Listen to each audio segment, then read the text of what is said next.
আপনাদের দেশে পশ্চিমবঙ্গে আমরা মাত্র নামলাম। আপনারা জানেন যে ক্রিমিনাল অ্যাক্টের 3 এবং আমাদের যে এক্সট্রা টেরিটোরিয়াল অফেন্স বলে একটি কথা আছে, অর্থাৎ কোনো ব্যক্তি যদি বাংলাদেশের বাহিরেই নিজ দেশের বাহিরে কোনো অপরাধটা করে, বাহিরে গিয়ে অপরাধ করলো, যদি নিজ দেশে যদি সে অপরাধটা করে তার যেমন আমরা তদন্ত করে বিচার কার্যের সম্মুখীন করতে পারি, তেমনি কিন্তু এক্সট্রা জুডিশিয়াল অফেন্সের এক্সট্রা টেরিটোরিয়াল অফেন্সের ক্ষেত্রে আমরা কিন্তু আমরা সুষ্ঠু তদন্তের মাধ্যমে আমরা বিচারের সম্মুখীন করতে পারবো। আর আপনারা জানেন আসলে আমাদের দেশের বাংলাদেশের একজন জনপ্রিয় সাংসদ আনোয়ারুল আজিম আনাস সাহেব, তাকে নৃশংসভাবে হত্যা করে গুম করার উদ্দেশ্যে পৈশাচিকভাবে তাকে টুকরা টুকরা করে তাকে দেশের মাটিতে কোথাও ফেলে দেওয়া হয়েছে। আপনারা জানেন এটার যে মাস্টার মাইন্ড, মদতদাতা এবং এটার যে বেনিফিশিয়ারি এবং এটার যে এক্সিকিউশনের যে টিমের যে প্রধান, তারা সকলেই কিন্তু বাংলাদেশে। যেহেতু ওরা বাংলাদেশে, এবং আপনারা জানেন আমরা বাংলাদেশেও একটি মামলা রুজু হয়েছে, 364 দ্বারা একটি মামলা রুজু হয়েছে অপহরণ।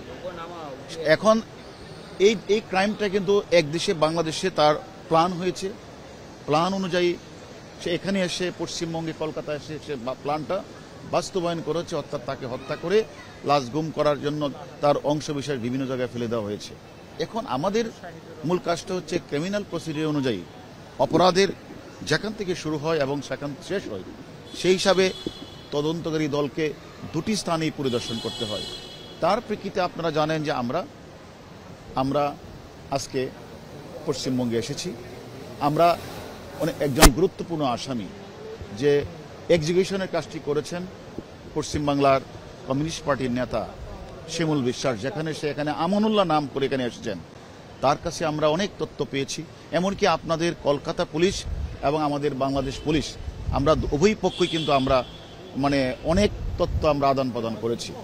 আমরা মনে করি এই কলকাতা পুলিশের কাছে আমরা এসেছি, আমরা তাদের কাছে সহযোগিতা চাইব।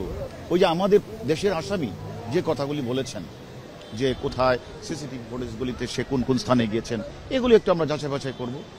পিউস্থলে গিয়ে সেখানে সিসিটিভিগুলি দেখব। সেটা আমরা এই দেশের পুলিশের সহযোগিতার মাধ্যমে আমরা মনে করি হত্যাকারীদের যে ওই যে কথাটা আপনি বলছেন, অ্যাকচুয়ালি প্রকৃত মোটিভটা কি সেটা আমরা খুঁজে বের করব।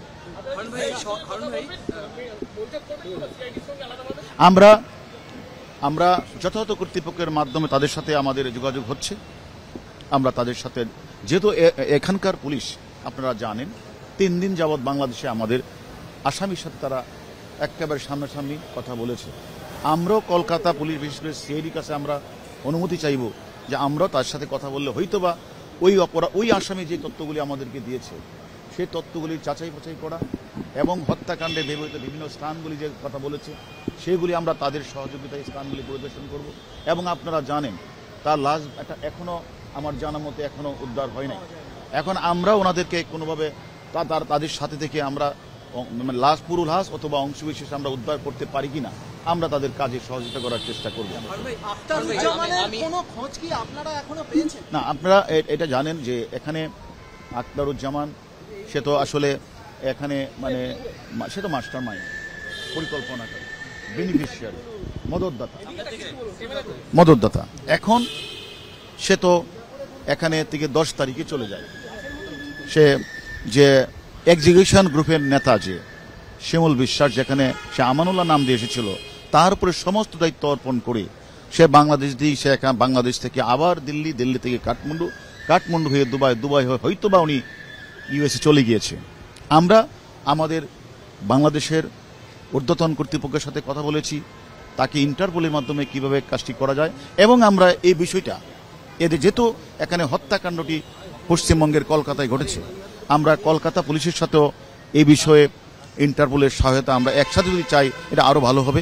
সেই জন্য আমরা কলকাতা পুলিশের সাথে এই বিষয়ে কথা বলবো। ভাই 3 দিনও বডি পাওয়া গেল না, আপনারা 3 জনকে ইন্টারোগেশন করেছেন, তারা কি বলেছে? মানে এখান থেকে মিসগাইড করা হচ্ছে, জিহাদকে নিয়ে ঘুরে দেখানো হচ্ছে যে কোথায় কোথায় হচ্ছে। আপনারা ইন্টারোগেশনে কিছু পেয়েছে যে কোথায় ফেলা? আসলে দেখেন, যেহেতু মানে তাকে হত্যা করে গুম করার উদ্দেশ্যে পৈশাচিকভাবে কুচি কুচি করে লাশটা কোথাও না কোথাও ফেলে দেওয়া হয়েছে, এটা আমরা জানি, আমরা ওইখান থেকে যেটা দেখেছি, তারা তাদের পক্ষের যে আসামি যাকে গ্রেপ্তার করছে তাকে নিয়ে কলকাতার সিআইডি অনেক কাজ করছেন, অনেক দূরে এগিয়েছেন।